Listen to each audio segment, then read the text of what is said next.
Egypt,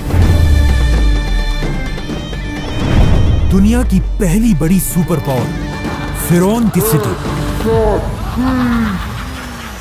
इसी Egypt के बारे में आप सल्लल्लाहु अलैहि वसल्लम ने अपनी वफात से पहले क्लियरली बता दिया था कि तुम मुसलमान जरूर एक दिन इजिप्ट को फतह करोगे, लेकिन याद रखना, जब तुम इजिप्ट को फतह करो तो वहां के आम लोगों के साथ नेकी से पेश आना, क्योंकि वो तुम्हारे रिश्तेदार हैं।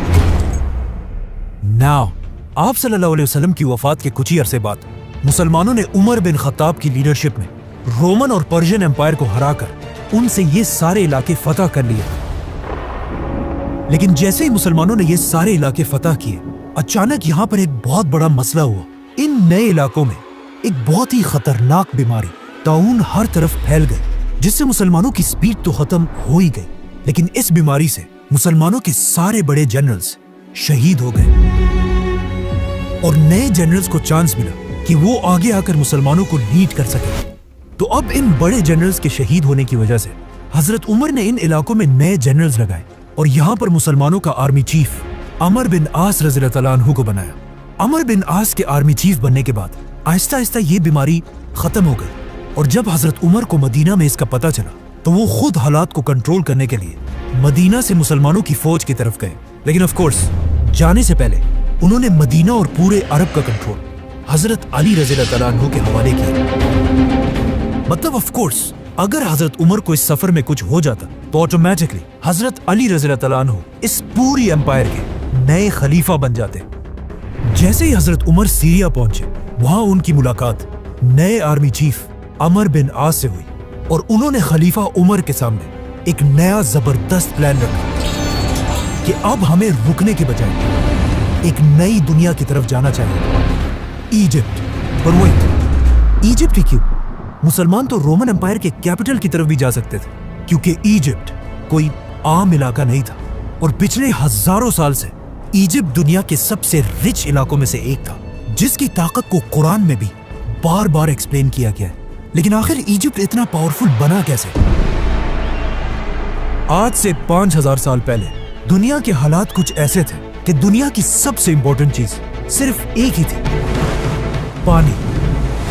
और जिसके पास दुनिया में सबसे ज्यादा पानी होता था वही पूरी दुनिया पर राज करता था। एंड ऑफ कोर्स उस जमाने से लेकर आज तक दुनिया की सबसे बड़ी रिवर इजिप्ट में ही थी, नाइल रिवर। और आहिस्ता आहिस्ता इसी दरिया के पानी की ताकत की वजह से पूरी दुनिया से लोग इजिप्ट में आकर आबाद होने लगे, जिसकी वजह से इजिप्ट दुनिया का सबसे ताकतवर इलाका बना और यहाँ के लोग दुनिया के सबसे रिच लोग बने। जिसके बाद इन्हीं लोगों में से एक आदमी खड़ा हुआ, किंग नार्मर, जिसने पूरे इजिप्ट को यूनाइट करके यहाँ पर दुनिया की सबसे पहली बादशाहत बनाई। बट वेट, ये तो 5000 साल पुरानी कहानियां है, तो आज हमें इस सब का कैसे पता है? इन दो टैबलेट्स को गौर से देखें।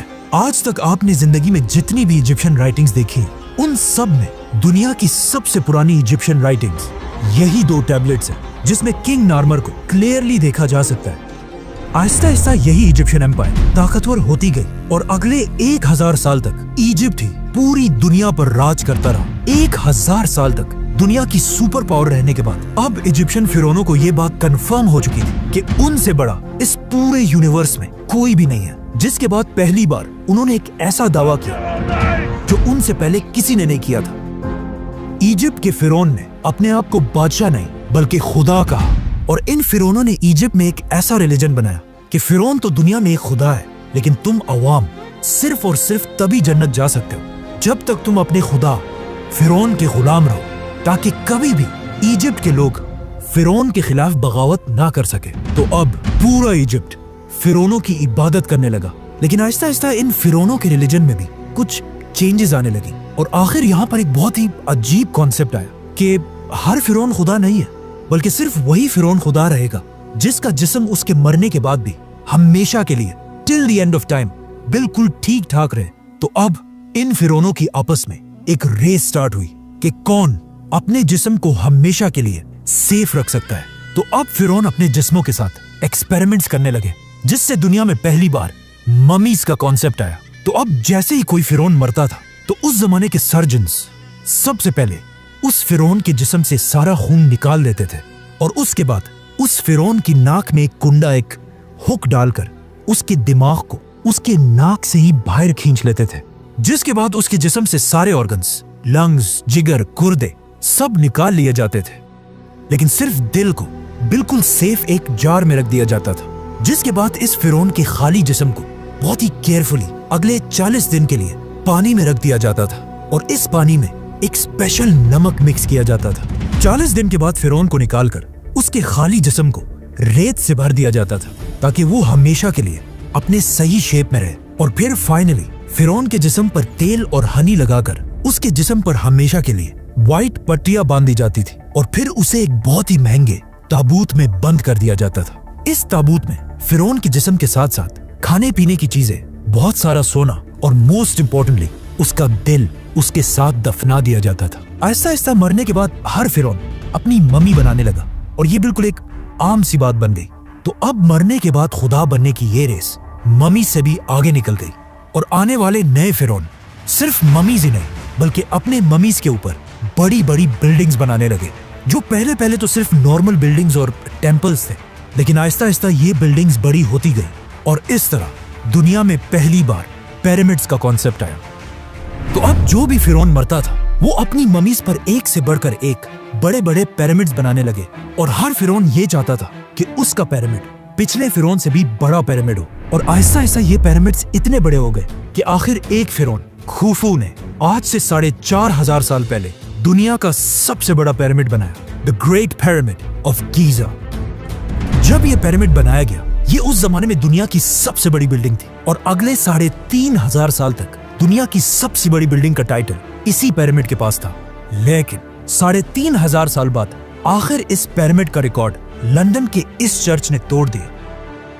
लेकिन ये चर्च भी ज्यादा अरसा अपनी जगह पर खड़ा नहीं रह सका और इसके गिरते ही पिरामिड दोबारा दुनिया की सबसे बड़ी बिल्डिंग बनी। लेकिन आने वाले वक्तों में आईफल टावर और बाकी बिल्डिंग्स ने पिरामिड्स का ये रिकॉर्ड तोड़ दिया। आज दुनिया की सबसे बड़ी बिल्डिंग बुर्जुल खलीफा है, वी ऑल नो दैट, जिसकी हाइट तो सबसे ज्यादा है, लेकिन वजन के हिसाब से अगर 12 बुर्ज खलीफा को मिला लिया जाए तब भी ये एक पिरामिड ज्यादा भारी है। मतलब ये पिरामिड इतना बड़ा है कि इस पिरामिड के अंदर 2000 बड़ी बड़ी ट्रक्स आसानी से पार की जा सकती है। नाउ सारे फिरौन ये पिरामिड्स तो बना ही रहे थे, लेकिन इन पिरामिड्स को बनाते हुए उन्हें इस बात का पता नहीं चला कि इनको बनाने के लिए बहुत ज्यादा पैसा खर्च होता था। इसीलिए ये पिरामिड आज दुनिया का सबसे बड़ा पिरामिड है और इस पिरामिड के बाद आने वाले पिरामिड्स का साइज आहिस्ता आहिस्ता छोटा होने लगा। और सिर्फ पिरामिड्स ही नहीं बल्कि इन पिरामिड्स की वजह से पूरी इजिप्ट की इकोनॉमी भी कमजोर होने लगी और हजारों साल में पहली दफा ऐसा लग रहा था कि फाइनली इजिप्ट अपने सुपर पावर होने का टाइटल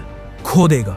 जैसे इजिप्ट की इकोनॉमी बहुत ही कमजोर हुई, ये एग्जैक्टली वही टाइम था जब मिस्र के बाजार में एक छोटा सा बच्चा गुलाम बनाकर बेचा जा रहा था। लेकिन ये बच्चा बाकी सारे बच्चों से बिल्कुल डिफरेंट था। मतलब उस जैसा खूबसूरत वहाँ कोई भी नहीं था, जिसकी वजह से इस बच्चे को मिस्र के एक बहुत ही पावरफुल मिनिस्टर ने अडॉप्ट कर लिया और फिर आगे जाकर यही गुलाम बच्चा यूसुफ अलैहिस्सलाम पूरे इजिप्ट का प्राइम मिनिस्टर बना। यूसुफ अलैहिस्सलाम ने बादशाह के साथ मिलकर इजिप्ट की पूरी इकोनॉमी को कंट्रोल किया और वो इजिप्ट जो इससे पहले बिल्कुल टूटने वाला था, दोबारा उसे एक सुपर पावर बनाया। लेकिन उनकी वफात के बाद यूसुफ अलैहिस्सलाम और उनके भाइयों की औलाद बनी इसराइल यही इजिप्ट में रहने लगे और कुछ ही अरसे में इजिप्ट के सबसे पावरफुल लोग बन गए। लेकिन जैसे ही बनी इसराइल अपनी ताकत की पीक तक पहुंचे, अचानक इजिप्ट में दो बड़ी ताकतों के दरमियान एक बहुत बड़ी जंग शुरू हुई, जिसमें एक नए फिरौन ने आकर पुराने खानदान को खत्म कर दिया और इजिप्ट में एक नई बादशाहत बनाई। इस नए फिरौन ने इजिप्ट के पुराने सारे रूल्स को तोड़कर एक नया निजाम बनाया, जिसमें सबसे इम्पोर्टेंट रूल ये था कि आज के बाद बाहर से आए हुए लोगों को इजिप्ट में बिल्कुल भी बर्दाश्त नहीं किया जाएगा। जिसके बाद ऑफ कोर्स बनी इसराइल पर इजिप्ट में बहुत सख्त जुल्म किया जाने लगा, जिस तरह आज भी अमेरिका के नए सदर डोनाल्ड ट्रंप ने आते ही I will declare a national emergency at our southern border. बिल्कुल उसी तरह अमेरिका से इमिग्रेंट्स को निकालने का प्लान बनाया है। अब इजिप्ट के सारे बनी इसराइल को नए फिरौन ने आते ही बनी इसराइल के सारे कारोबार बंद कर दिए और उन्हें अपना गुलाम बना दिया। और इसी तरह अगले 400 साल तक बनी इसराइल इजिप्ट के लोगों के गुलाम रहे। लेकिन इन 400 सालों में बनी इसराइल के दिलों में सिर्फ एक ही उम्मीद थी कि एक दिन जरूर उनका एक पैगंबर आएगा जो उन्हें इस सख्त गुलामी से निकालकर आजाद कर देगा। और एग्जैक्टली ऐसा ही हुआ। 400 साल बाद अचानक एक दिन फिरौन के पास एक नजूमी आया और उसने आकर फिरौन को बताया कि बहुत जल्द इजिप्ट की जमीन पर एक बच्चा पैदा होगा जिसका ताल्लुक बनी इसराइल के खानदान से होगा, जो तुम फिरौनों की इस 3000 साल की एम्पायर को खत्म कर देगा।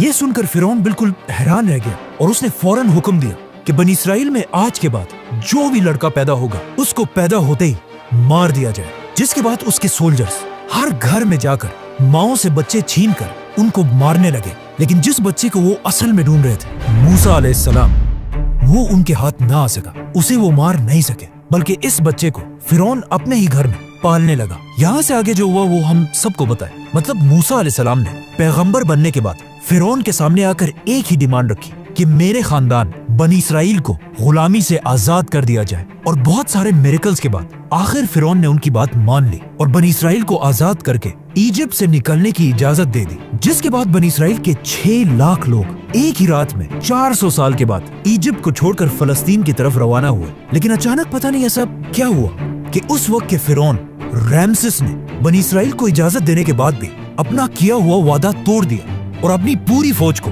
जंग के लिए तैयार होने का हुक्म दिया। जिसके बाद रैमसेस अपनी फुल ताकत के साथ मूसा अलैहिस्सलाम का पीछा करने लगा।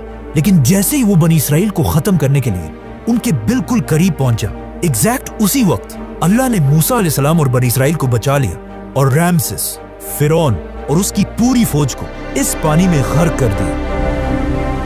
अब यहाँ पर एक बहुत बड़ा मसला है कि मूसा अलैहिस्सलाम का जिक्र इजिप्ट की पूरी हिस्ट्री, टैबलेट्स, राइटिंग्स में कहीं भी नहीं है। मूसा अलैहिस्सलाम की स्टोरी हमें सिर्फ बाइबल और कुरान में मिलती है। लेकिन एक चीज हिस्ट्री और इन आसमानी किताबों में कॉमन है। मतलब आज दुनिया का हर हिस्टोरियन इस बात को मानता है कि मूसा अलैहिस्सलाम के दौर के फिरौन रैमसेस के मरने के बाद इजिप्ट कभी भी दोबारा अपने पैरों पर खड़ा नहीं हो सका। मतलब मूसा अलैहिस्सलाम ने सिर्फ एक फिरौन को नहीं बल्कि इजिप्ट के पिछले 3000 साल की हुकूमत को हमेशा के लिए खत्म करने की शुरुआत की थी। रैमसेस इजिप्ट का आखिरी बड़ा फिरौन था जिसने अपने आप को और अपनी पूरी फौज को अपने गुरूर की वजह से खत्म कर दिया था। जिसके बाद पूरी दुनिया को यह समझ आ गई कि फिरौन कोई खुदा नहीं बल्कि सिर्फ एक आम इंसान है। जिसके बाद यहाँ से पहली दफा इजिप्ट अपना सुपर पावर का टाइटल आहिस्ता आहिस्ता खोने लगा और यहाँ के हालात इतने खराब हुए कि आज तक इस दौर को डार्क एजेस के नाम से याद किया जाता है। जिसके कुछ ही अरसे बाद इजिप्ट के पास फलस्तीन में दुनिया की एक नई सुपर पावर सामने आई जिसके बादशाह का नाम था सुलेमान अलैहिस्सलाम। इसी तरह आने वाले वक्तों में इजिप्ट की ताकत कमजोर होती गई और इतनी कमजोर हुई कि बहुत सारी एम्पायर्स ने यहाँ पर हमला करके इसे फतह किया, जिनमें से एक बादशाह का नाम था अलेक्जेंडर द ग्रेट।